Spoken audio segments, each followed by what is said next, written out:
So now we come back to my red LED being protected by a 100 ohm resistor from 4 volts. We got 4 volts at the supply and a little less current than we generally calculate. We'll come back here. Red LED should be dropping about 2 volts, leaving about 2 volts across the resistor, and the most likely culprit for lower current than what we expect is a lower voltage across the resistor, as you can see there.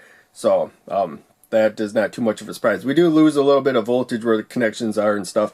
I thought the red LED would be dropping some extra voltage because it's kind of high current, but that didn't seem the problem.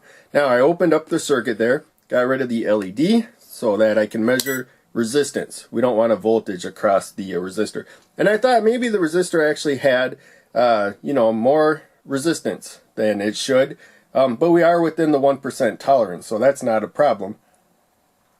So now we come back to our blue LED being protected with a 100 ohm resistor from 4 volts. You can see 4 volts there. Now it's a 100 ohm resistor. We got 1 volt across it basically. So you expect about 10 milliamps of current, but we're falling short, and we verified that with the multimeter, which we're going to do again. There you can see 100 ohm resistor. We only got about 0.9 volts across it. So that explains why we would get about 9 milliamps of current. This isn't as accurate as a multimeter. It's probably saying it's like just a spec below 9 milliamps.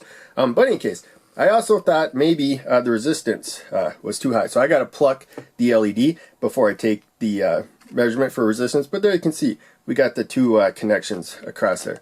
And set the meter to measure resistance, next setting there. And it is 100 ohms, as we saw with the red LED. So it's within tolerance. But if the resistor was slightly higher, then that would also explain a little less current.